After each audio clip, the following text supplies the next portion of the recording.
Thank you for joining us this evening for News in Depth.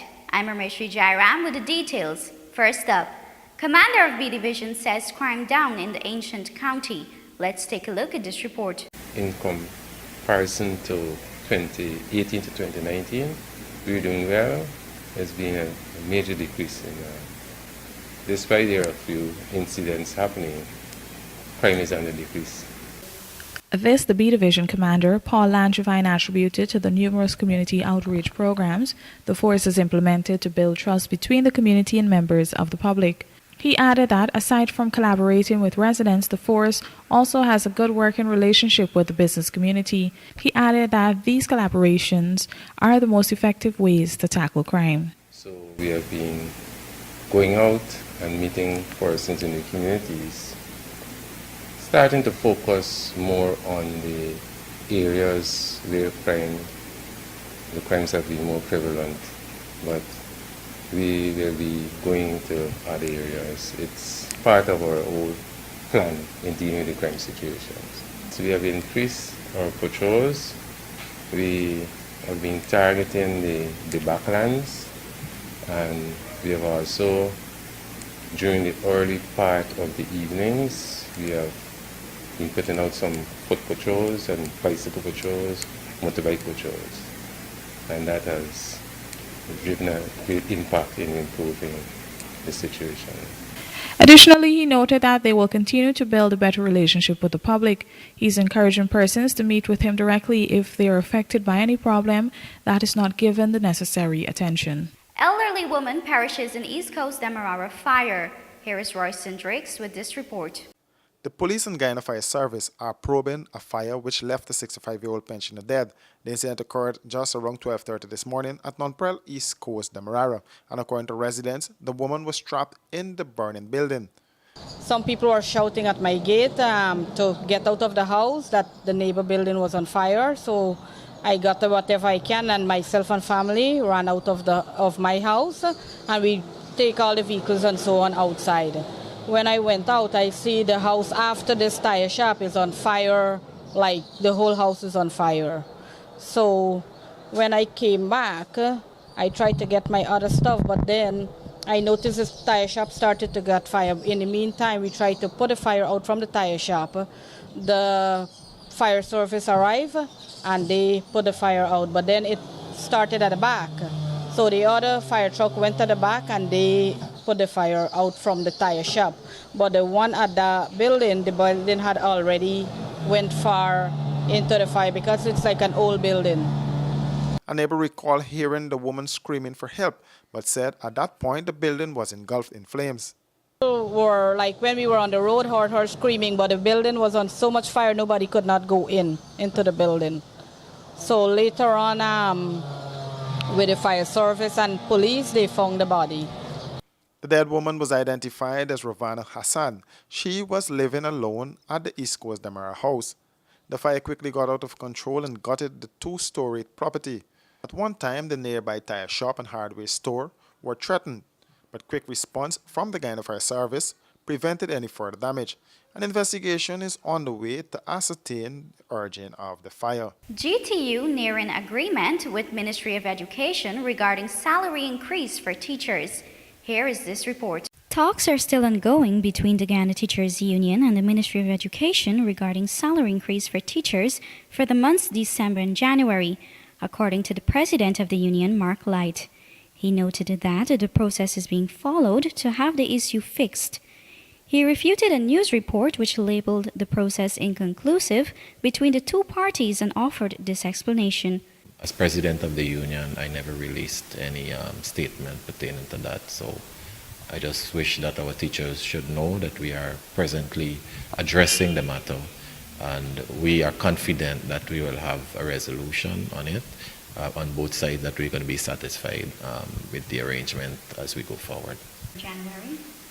No, all teachers have gotten it, but during our deliberations when we were having the negotiations, we came up with a figure for each category of teachers for the December payment, and another figure for each category of teachers for the January payment. What is before us is the differences we are now seeing in the payments for January 2019. And like I said, we are having dialogue about having it sorted out. The Teachers Union and the Ministry of Education in October agreed that teachers who were earning below $100,000 in 2015 will receive a 12% increase on their salaries for 2016, while those who earned $100,000 and above will receive an 8% increase. Light is optimistic that within a week the two sides will meet again and an agreement will be met in the interest of teachers.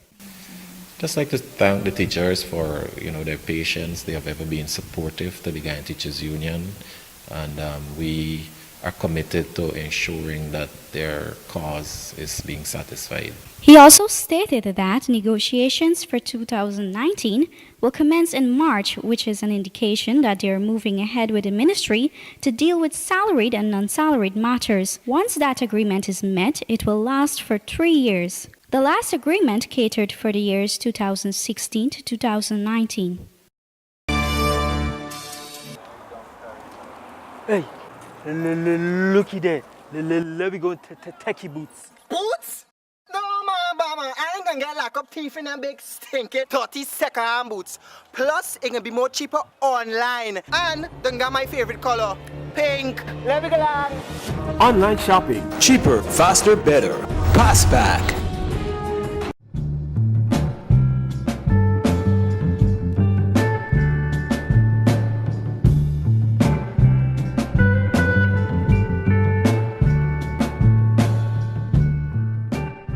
Horse racing fans, get ready for the first annual Triple Crown Horse Race Meeting.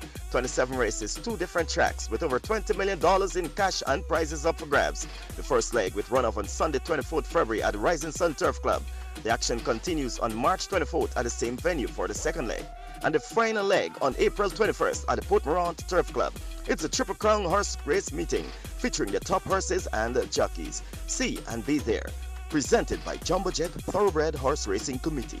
Caribbean rice from the lush rice fields of Guyana straight to your home.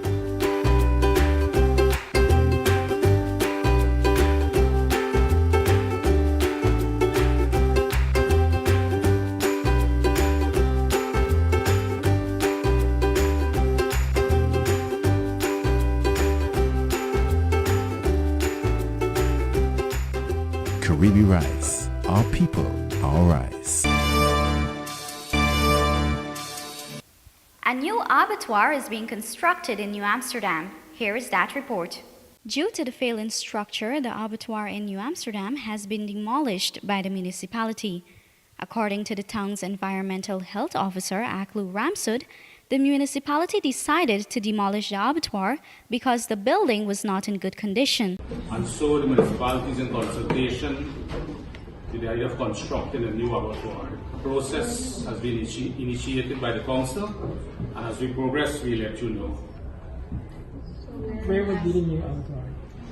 Well, we have identified a number of sites, and one being at 56 Stanleyton, and the other being opposite the smoking area, or the one Stanleyton.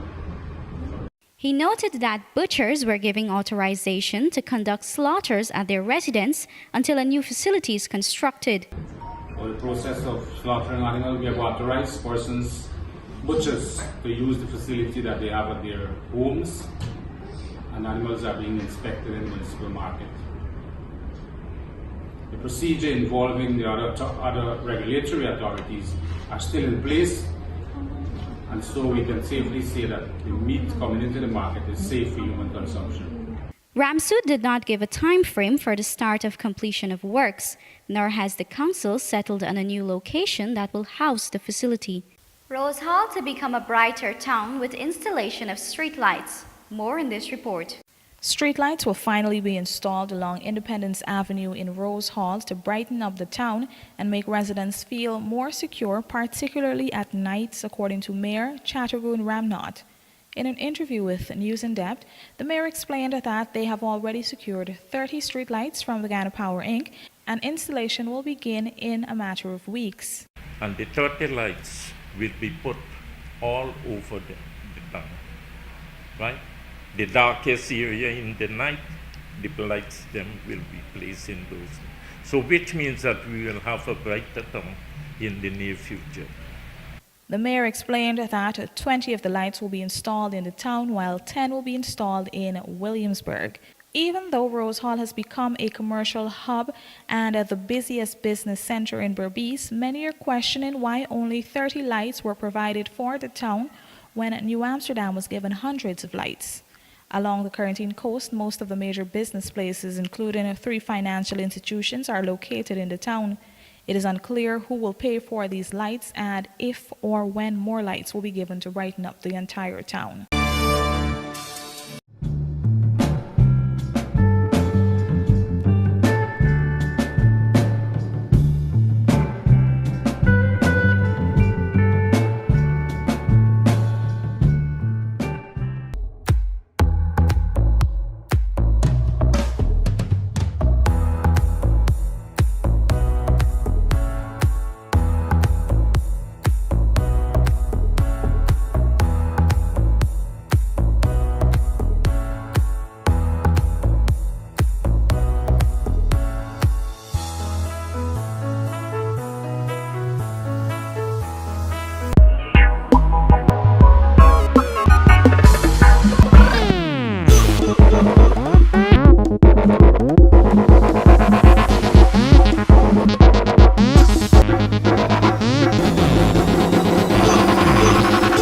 A man's beer.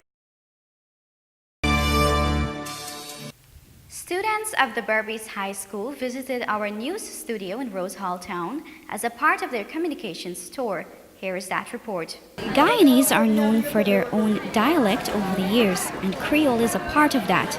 It is an English-based Creole language spoken by people in Guyana, and linguistically it is similar to other English dialects of the Caribbean region. Students of the Berbice High School earlier today ventured out on a field trip in Rose Hall Town to study Guyanese Creole for their Communication Studies class using the Module 2 Language and Society as their learning tool. After their trip, the students visited our news studio and office at 1st Street, Rose Hall Town, and shared their experiences. We've learned about the different types of Creole language, and we've witnessed some right here at the Rose Hall Market. One of the fun part of it is when we passed at the fish part, the fishery, and the fish vendors were engaging in some conversation which we literally couldn't understand what they were saying, and we stayed a bit to try to figure out what they're saying, but we couldn't understand anything. Abia go down there, ayo nago, and they also said take them back if you want to buy a thing from me, li come here. A lot of very interesting stuff. Is very hard to pronounce. What was really fascinating was that they could have managed both standard English and Creolese. And I must say that the Rose Hall Market, this is one of the best markets I've been to, and I've got the best Creole, the best out of all. The most amazing one was the guy at the jewelry shop, and he called me and he was like, where you go buy from the man Buju Bantan? The purpose of the trip is to engage in the contrast between the Creole language and standard English on a daily basis. The students were given the task to communicate with various market vendors to understand the Creole dialect and how it is used in conversations. These are black shrimps. Black shrimps? Yes. For the latest and breaking news, tune in to News in Depth on MTN Berbice, weeknights at 9. With that, we've come to the end of tonight's newscast. If you have a news story or tip, you can contact us on 698-2500, 666-4337, or 618-6533. You can also visit our website, www.rdproductiongy.com, Facebook, Instagram, or Twitter at Royston Drake's Production for more details on these and other stories. Join us again on Monday for another edition of News in Depth. I'm Ramesh Jairam saying good night and have a safe weekend.